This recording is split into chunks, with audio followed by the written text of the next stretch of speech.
बहुत समय पुरानी बात है। सूरजपुर नाम के एक राज्य पर राजा महेंद्र सिंह का राज्य हुआ करता था। राजा महेंद्र सिंह एक बहुत ही परोपकारी और दयालु स्वभाव के राजा थे।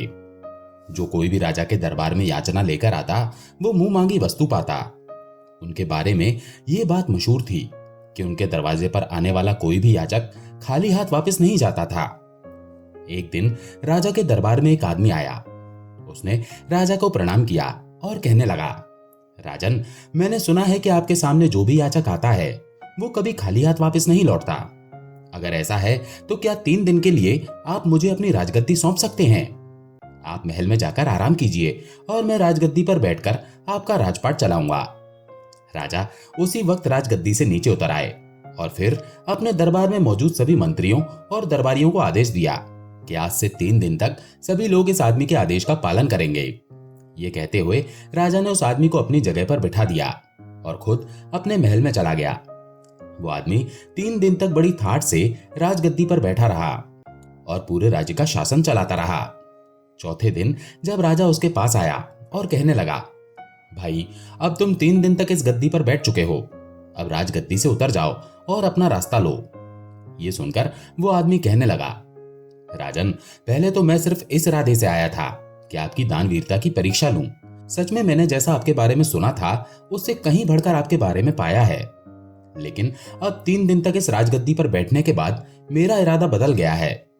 इस राजगद्दी से उतरने का मेरा दिल नहीं चाहता। आपको तो सारी दुनिया ईश्वर का अवतार कहती है।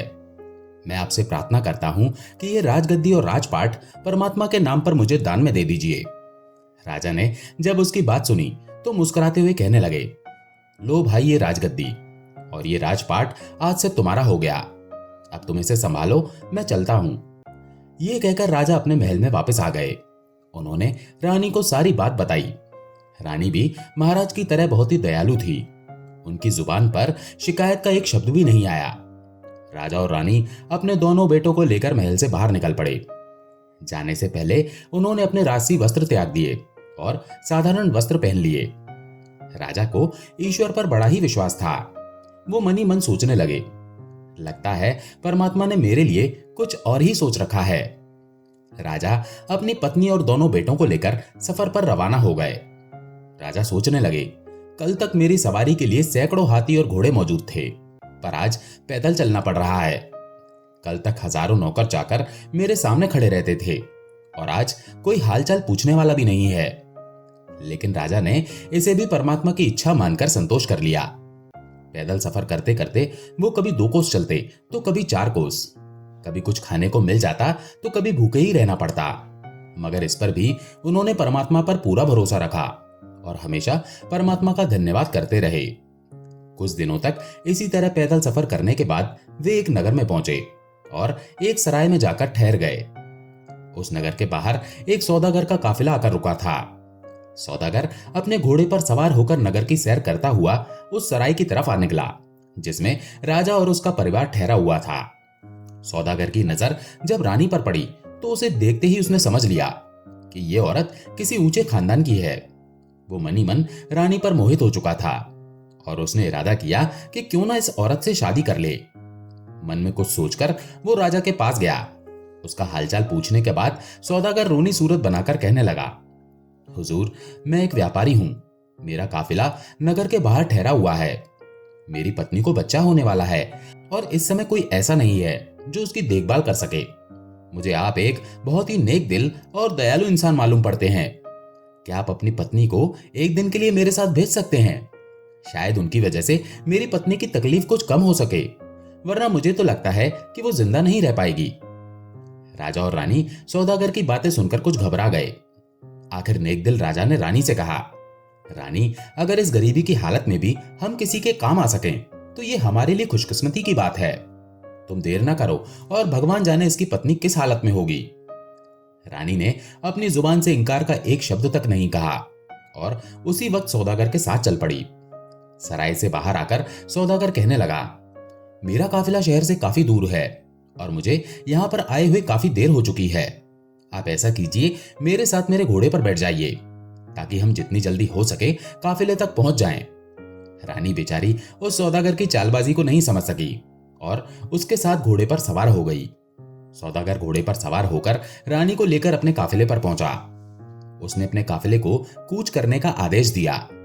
अपना घोड़ा उसने एक तरफ भगाया और रानी को ले चला। ये सब कुछ देखकर रानी को सौदागर की चालबाजी का पता लगा।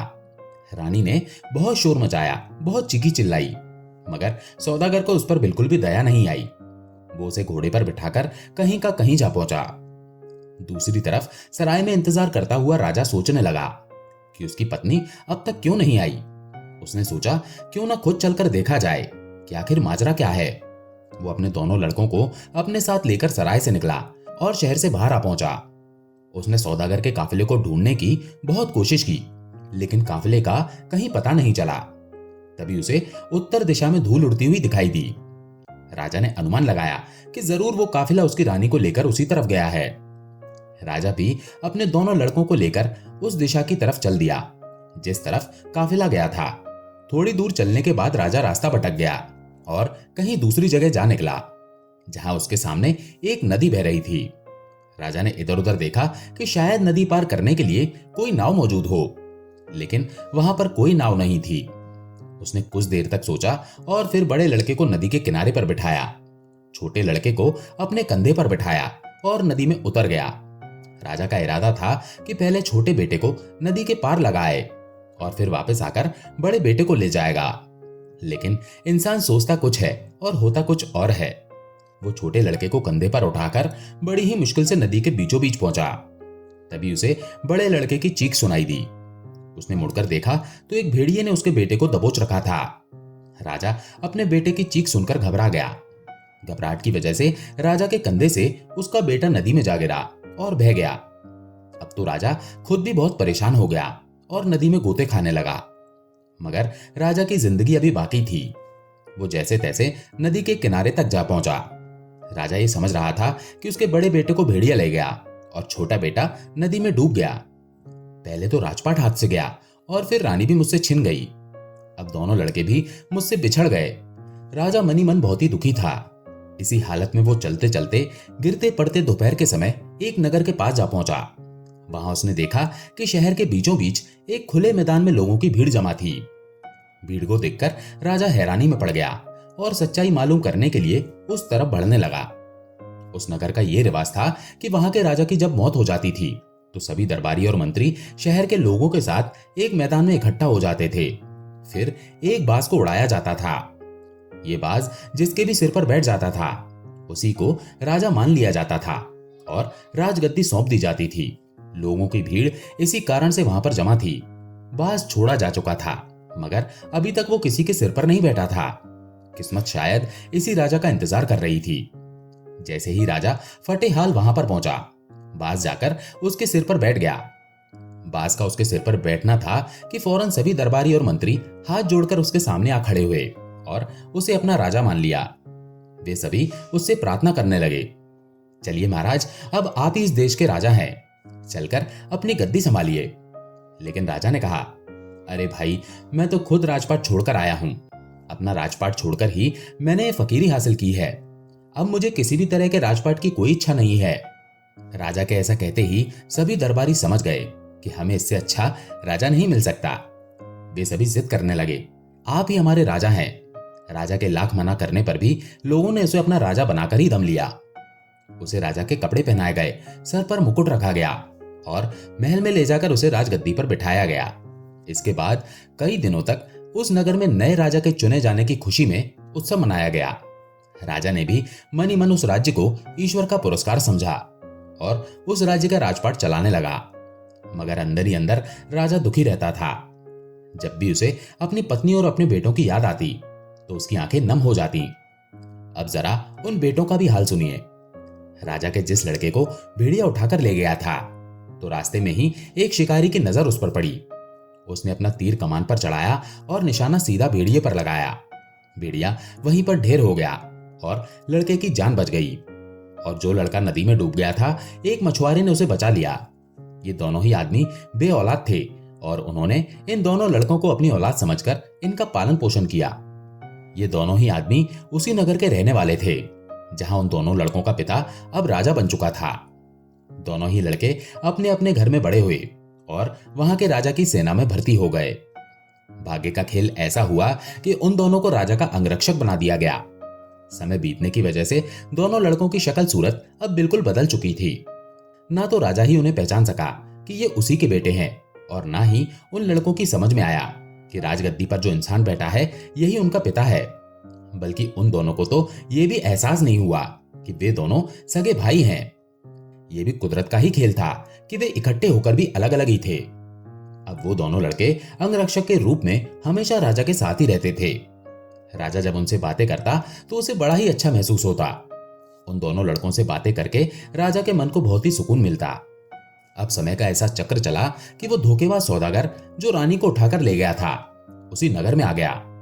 इस दौरान सौदागर ने लाख कोशिश की कि रानी उससे शादी कर ले, मगर रानी किसी तरह भी शादी के लिए राजी ना हुई।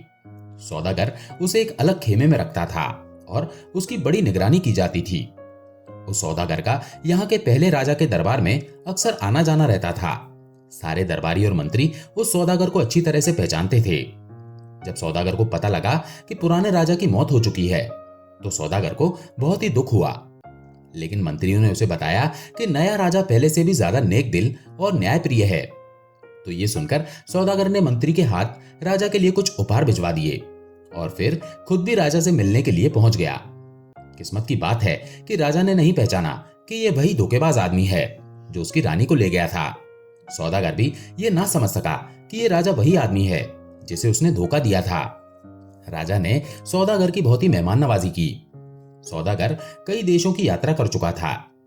राजा सौदागर से उन देशों के बारे में पूछता और सौदागर उसे अपने सफर के किस्से सुनाता। एक दिन की बात है जब सौदागर और राजा काफी देर तक बातें कर रहे थे। शाम ढल चुकी थी। तब राजा ने सौदागर से कहा, दोस्त, आज की शाम तुम यहीं पर रुक जाओ। मुझे व्यापार के मामले में तुमसे कुछ जरूरी बातें करनी है। सौदागर उस रात महल में रह तो गया, लेकिन वो कुछ परेशान सा नजर आ रहा था। राजा ने सौदागर से परेशानी का कारण पूछा तो सौदागर कहने लगा, हुजूर, बात दरअसल ये है कि मेरी पत्नी पागल हो गई है। उसकी देखभाल मुझे खुद करनी पड़ती है।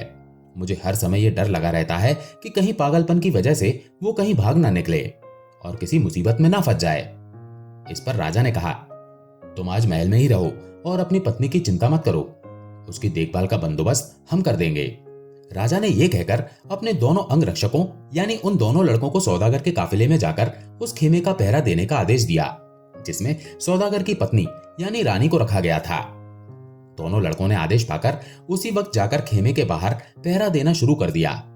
जिस खेमे में रानी कैद थी, रात जब आधी से ज्यादा गुजर चुकी तो छोटे लड़के को नींद आने लगी। उस पर बड़े लड़के ने कहा, देखो भाई, इस समय नींद का आना ठीक नहीं है। कहीं ऐसा ना हो कि हम दोनों की गलती के कारण ये औरत खेमे से निकलकर भाग जाए। इस पर छोटे लड़के ने कहा, तो फिर भाई ऐसा करो कि कोई ऐसी कहानी सुनाओ जिसे सुनकर नींद उड़ जाए। ये सुनकर बड़े भाई ने जवाब दिया, मैं तुम्हें अपनी ही कहानी सुना देता हूं। अगर गौर से सुनोगे तो नींद तो क्या, तुम्हारी भूख प्यास तक उड़ जाएगी। ये कहने के बाद उसने कहानी सुनाना शुरू की। अरे भाई, मैं एक राजा का बेटा हूं। मेरे पिता की न्यायप्रियता और दयालुता की दूर दूर तक धूम थी। लोग उन्हें ईश्वर का अवतार मानते थे। उन्होंने अपना राजपाट ईश्वर के नाम पर एक आदमी को दान में दे दिया और फिर मेरी मां और मेरे भाई को साथ लेकर सफर पर रवाना हो गए। रास्ते में एक सौदागर धोखा देकर मेरी मां को भगा कर ले गया। हम दोनों भाई अपने पिता के साथ ही थे। आगे चलकर हमें एक नदी मिली जहां पर कोई नाव नहीं थी। मेरे पिता ने मुझे किनारे पर बिठाया और छोटे भाई को कंधे पर बिठाकर नदी के पार जाने लगे। अभी वो नदी के बीचों बीच ही पहुंचे थे कि मुझे एक भेड़िए ने आ दबोचा। मेरे चीखने चिल्लाने से मेरे पिता घबरा गए और छोटा भाई उनके कंधे से फिसलकर नदी में जा गिरा। इसके बाद उनका क्या हुआ मुझे कुछ मालूम नहीं, लेकिन मुझे एक शिकारी ने उस भेड़िए से छुड़वा लिया और फिर मेरी किस्मत मुझे इस राजा तक ले आई। ये सुनकर दूसरा लड़का फौरन उससे लिपट गया और कहने लगा, नदी में गिरने वाला वो बच्चा मैं ही था। मुझे एक मछुआरे ने डूबने से बचाया। फिर दोनों भाई गले लगकर रोने लगे। उन दोनों के रोने की आवाज सुनकर अंदर खेमे में बैठी हुई रानी अचानक चौंक पड़ी। वो उन दोनों लड़कों से इसका कारण पूछने लगी। दोनों लड़कों ने जब सारी कहानी उस औरत को बताई तो वो कहने लगी, मेरे बच्चों, तुम अपनी मां को नहीं पहचान सके। ये कहते हुए वो उन दोनों लड़कों से लिपट गई। तब उनकी मां ने बताया कि मैं अब तक इस सौदागर की कैद में थी। दोनों लड़के मां मां पुकारते हुए उससे लिपट गए। इसके बाद वे दोनों उसी समय राजा के पास गए और उन्हें सारी घटना कह सुनाई। राजा को अभी तक ये नहीं मालूम था कि सौदागर की कैद में जो औरत है वो उसी की पत्नी है, लेकिन अब उसे मालूम था कि वो औरत इन दोनों लड़कों की मां है। तो राजा ने यह फैसला किया कि वो इसी वक्त सारे मामले का दूध और पानी का पानी करेगा। उसने उसी समय उस औरत को लाने के लिए सिपाही भेजे। वो औरत जब राजा के सामने पेश हुई और जैसे ही राजा की नजर उस पर पड़ी तो राजा की समझ में सारा माजरा आ गया। राजा की पत्नी भी अपने पति को देखते ही पहचान गई और उसके कदमों में गिर गई। दोनों भाई भी अपने पिता को पहचान चुके थे और पिताजी पिताजी कहते हुए वो राजा से लिपट गए। सौदागर ने जब ये देखा कि उसकी पोल अब खुल चुकी है तो वो वहां से भागने लगा, मगर राजा के सिपाहियों ने उसे ये मौका नहीं दिया। उसे गिरफ्तार करके कारागार में डाल दिया गया। अगले दिन राजा ने उस सौदागर का सारा माल जब्त किया और उसे मृत्यु दंड दे दिया। अब जरा उस आदमी का हाल भी सुनिए जिसने राजा से राजपाट दान में हासिल किया था।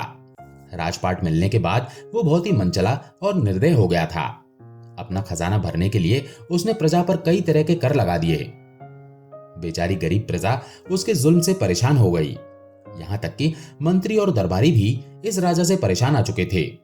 वे सभी इसी चिंता में रहते थे कि किसी तरह से वो अपने असली राजा का पता लगा पाएं, तो इस अत्याचारी राजा को हटाकर एक बार फिर से उसे राजा बना दें। जब ये खबर उस राज्य तक पहुंची कि उनका राजा एक नए राज्य का राजा बन चुका है, तो एक मंत्री ने उस अत्याचारी राजा को जहर देकर मार डाला। इस तरह से उस अत्याचारी राजा का अंत हो गया और वो मंत्री राजा के पास आया। सभी मंत्रियों की तरफ से उसने प्रार्थना की कि वो फिर से अपने पुराने राज्य का राजपाट संभाल लें। राजा के मन में भी अपने पुराने राज्य के लिए प्रेम जाग गया। वो अपने मंत्री के साथ उस राज्य में आया। इसके बाद वर्ष के 6 महीने वो अपने पुराने राज्य में रहता और फिर वर्ष के अगले 6 महीने वो अपने नए राज्य में रहता। इस तरह से वो दोनों राज्यों की बागडोर संभालता था। कुछ ही वर्षों के बाद जब राजा के दोनों पुत्र राजपाट संभालने के योग्य हुए, तो राजा ने उन दोनों को एक एक राज्य का राजा बना दिया और खुद वो ईश्वर की भक्ति करके अपनी जिंदगी के बचे हुए दिन गुजारने लगा। तो दोस्तों, आपको आज की कहानी अच्छी लगी हो तो हमारे चैनल को सब्सक्राइब करके हमें सपोर्ट कीजिए और कमेंट्स में राधे राधे लिखना मत भूलना। फिर मिलते हैं एक नई कहानी के साथ। राधे राधे।